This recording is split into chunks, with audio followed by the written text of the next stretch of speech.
Ice Age, you probably picture a woolly mammoth or a saber-toothed cat, or the movie franchise, which includes both of those animals mentioned. But the Ice Age was much more than that, and filled with weird extinct animals that are often forgotten about. Today I'll be introducing you to some of them in an Ice Age iceberg. I'll be showing you 2 to 4 species from each continent, going from least to most shocking. You know, the North American species are most prominent in Ice Age media, as far as I know, because I'm from North America, so maybe I'm ignorant. And then Australia is and always has been a hellscape. Is this the correct form of an iceberg video? I don't know. I've seen like 2 iceberg videos before, and I didn't memorize the technique. So if I'm doing it right, cool. If not, just go with it. All right, get ready for some prehistoric shit. So, the proper term for the time the Ice Age refers to is the Pleistocene epoch. Epoch, epic, same thing, different pronunciations that are both fine. I like epic because it sounds cooler, but I can't bring myself to say epic sounds more epic. Okay, so the term Ice Age suggests that the world was covered in ice, but it wasn't. Not to say that it wasn't globally cooler, it definitely was, and at the coldest point there were glaciers covering what is now Chicago. It was cold. But what made the Pleistocene so formidable were the frequent and dramatic changes in climate, something that is really challenging for life to adapt to. Oh, I think my package got here.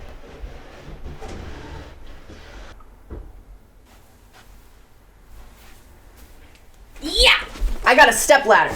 All right, okay. I'm gonna talk more about the climate in my History of Life series that I'm planning to redo in long form on YouTube, because we're not here to talk about the weather. We're here to talk about animals with legs.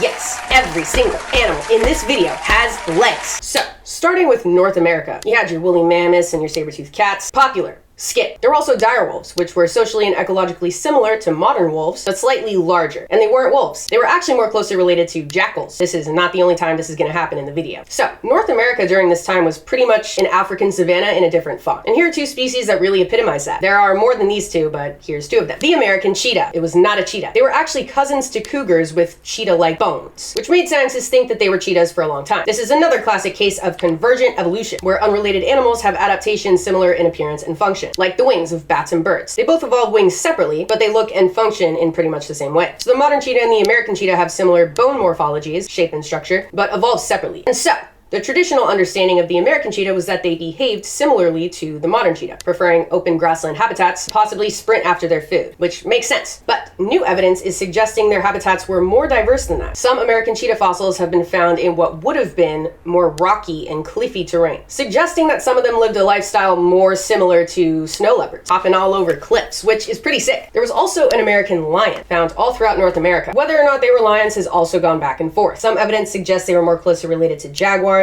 Others suggest they are more closely related to lions, and I think that's where we have landed as of now. Genetic evidence points to them descending from the Eurasian cave lion, another big cat alive during the Pleistocene. Regardless, they were a big cat, about 25% larger than modern lions, but still able to reach 30 miles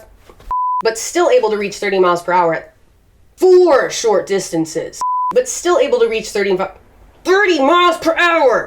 But still able to reach 30 miles per hour for short distances during ambush attacks. But still able to reach 30 miles per hour for short distances during ambush attacks. Moving on to Africa. Africa has actually changed the least since the Ice Age. They weren't getting those major glaciation periods like North America and Eurasia were, but there were still major climate shifts here. It was generally a lot drier too. But the ecosystems were pretty much the same, and it looked pretty much the same. There's still some cool African Ice Age species I'm going to show you. Pelorivus, whose name means monstrous sheep. But it wasn't a sheep. It was more like an African buffalo, and is commonly called the African longhorn buffalo. Some scientists have suggested that maybe this was just an African buffalo morph that had really fucking long horns. Each one could have gotten to 6 feet long, which is insane. It wouldn't fit in my room. It just wouldn't fit. That's crazy. But there are some dental differences between the 2, so as of now, they are classified as separate species. And Cephalotheria, as you might guess from their build, they are in the giraffe family. Before dinosaurs stole the spotlight, they were actually a pretty famous fossil, often exaggerated as the size of an elephant, which weighs at least 5,000 pounds. They weren't that big, but they were the largest giraffes by mass to ever exist, that we know of. They're estimated to have gotten to 3,000 pounds, about the weight of a hippo. Moving on to Eurasia, which had the woolly mammoth like North America, but they also had a massive fucking ape, Gigantopithecus, the largest ape to ever exist, that we know of. Back in the 1930s, some people believed that giant humans used to exist because of their fossilized teeth found in China, but later findings of complete mandibles determined this was a totally different species, of course, closely related to orangutan. They're estimated to have gotten to 10 feet tall and weigh up to 1,100 pounds, and they liked fruit. So, How did this tank of an ape go extinct? Well, like the demise of many animals in this video, bigger is not always better. Actually, usually it's not. A bigger body requires more energy, and if you're a bigger body that happens to really only like fruits during the time of drastic climactic shifts, shit is not going to end well for you. As our ecosystem changed from more forested areas to more savanna-like areas, they became surrounded by grasses and roots instead, which they weren't down for, and they died. Next, the Irish elk. It was not an elk, because why would it be? The Irish elk was the largest deer to ever exist that we know of. They were up to 7 feet tall at the shoulder, and males had antlers with a span of up to 12 feet. That's the width of my room, dude. That's insane. Most of these animals wouldn't fit in my room. That's not true. Most of them would. They would have a very difficult time. The name also suggests that they were found in Ireland, which is true, but not exclusively. They were all over Eurasia, but named Irish because the most well-preserved fossils have been found in bogs in Ireland. So, the extinct Irish elk has been significant for humans in a couple different ways. First, it was one of the first animals to be determined as representing an extinct species, which totally went against mainstream religious teachings that God creates animals in his perfect image. So if this species used to exist and doesn't anymore, what's up with that, God? And that turned into a whole, oh shit thing. And second, since the males use these massive horns to attract the ladies, they're often mentioned in classrooms when talking about reproductive selection, which is a form of natural selection where traits that are used to attract mates get more extreme over time, which in turn attract more predators, so then it becomes this balancing act. Reproductive selection, it's hot, but it's risky. For a while, it was thought they went extinct because their antlers got too big, and it kept them from running away from predators in the forest. But it turns out it was actually just the shifting climate causing their food to disappear. And so they died too. South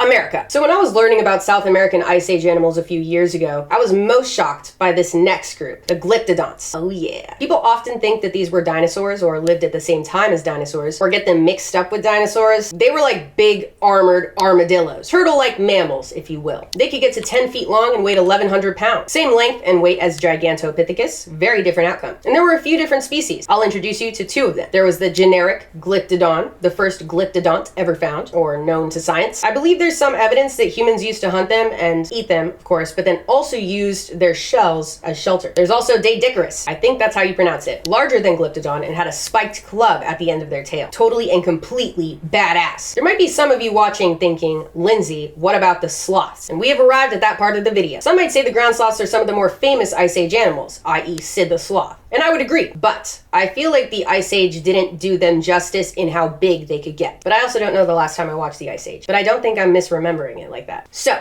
ground sloths, related to modern sloths, but lived on the ground and were much, much bigger than modern sloths. Sid the Sloth from Ice Age represented Megalonyx, a ground sloth that was found in North America, and they could get to 8 to 10 feet long. But there were tons of species of ground sloths found all throughout the Americas, and the largest were found in South America. Megatherium, whose name means great beast. They could get to nearly 9,000 pounds and 20 feet long, and 13 feet tall standing up on their hind legs. Yeah. They were able to stand and walk on their hind legs, making them the largest bipedal mammal of all time that we know of. They were first discovered by Manuel Torres in 1787 in Argentina, and later Charles Darwin found additional fossils on his voyage on the HMS Beagle, which was the big Darwin trip when he realized some evolutionary shit. Megatherium had extremely long claws, which made it difficult to walk right, and probably had to walk on the sides of their feet. Allow me to demonstrate. Yeah! Okay. Alright, the next 2 are weirdly grouped together because they were both collected by Darwin on his Beagle voyage. They both had a combination of unusual features that made it difficult to figure out where they fit in the mammalian tree, and using more modern technology, they were both determined to be most closely related to perissodactyls, which are odd-toed ungulates. Ungulates have hooves. So odd-toed ungulates are like horses, rhino, zebra, and they have 1 or 3 toes. And then there's even-toed ungulates like giraffe, antelopes, pigs. They have 2 toes and belong to the order Artiodactyla, which also includes whales. But that's a video for another day. Also, I promise I'm working on the taxonomic video. So, what 2 animals am I talking about? Toxodon and Macrauchenia. Let's start with Toxodon, a big-bodied, hoofed mammal with a variety of traits. Darwin wrote, Toxodon is perhaps one of the strangest animals ever discovered. Why did he say this? Well, Toxodon had curved incisors, kind of looked like a giant rodent. Also had eyes and nostrils further up the skull, kind of like a manatee, and kind of looked like a cross between a hornless rhino and a hippo. And this left scientists stumped for almost 200 years. But like I said, they were determined to be most closely related to the group that includes rhinos, which checks out. And Macrauchenia. What's their combo of unusual features? Well, They had a body similar to a camel without the hump, a long neck, and potentially a small trunk similar to a tapir or elephant. I say potentially because some scientists don't like this idea. So where did the trunk idea come from in the first place? Macrauchenia's nasal aperture, their nose hole, sat right between its eyes instead of lower on the skull, which is similar to elephants and tapirs. So this placement suggests maybe a trunk. But that is the only connection. There's no soft tissue evidence and no perceived muscle attachments for the trunk. So maybe it looked more like a saiga or a moose. Who knows? The case is not closed. Which brings us to the bottom of the iceberg, Australia. Okay, so you know wombats, those cute little marsupials that you just want to... So they can get pretty big, right? Not a lot of people realize how big they can get. They can get to almost 90 pounds. Because of course they can. They're from Australia. Now imagine if they got to the size of a rhino. Really picture it. Okay? That image that you have in your head was alive 50,000 years ago. Diprotodon, the largest marsupial to ever exist that we know of. They could get to 12 feet long and 6 feet tall at the shoulder and was a beastly relative to modern wombats and koalas. And just like other marsupials, they had a pouch. There's a misconception that only kangaroos have a pouch, but it's generally all marsupials, with a few exceptions, of course, because nature doesn't like to give shit to you straight. And speaking of kangaroos, I of course have a hellish Pleistocene kangaroo to show you, the short-faced kangaroo. At first glance, you might be thinking, I wouldn't say that's hellish. Dr. Seuss vibes for sure, but not hellish. Just wait. Guess how many toes they had on each foot? Guess. 1.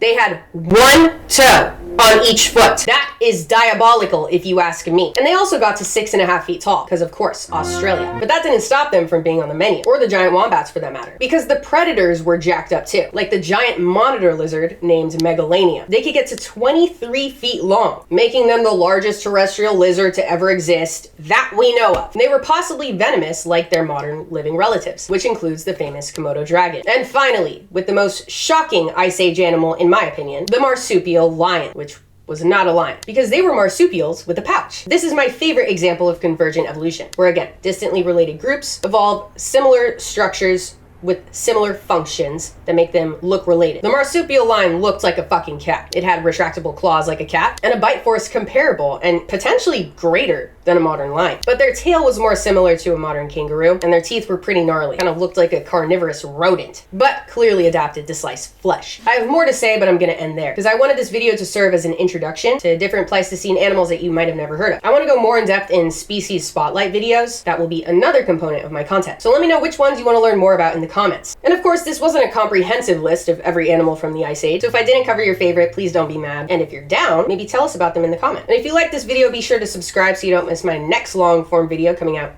next week. And you can keep up with my daily short form content on TikTok and Instagram. I'm also going to add a couple of them as shorts on here so you can see them here too. And for now, stay curious. The world has a lot for us to learn. See ya!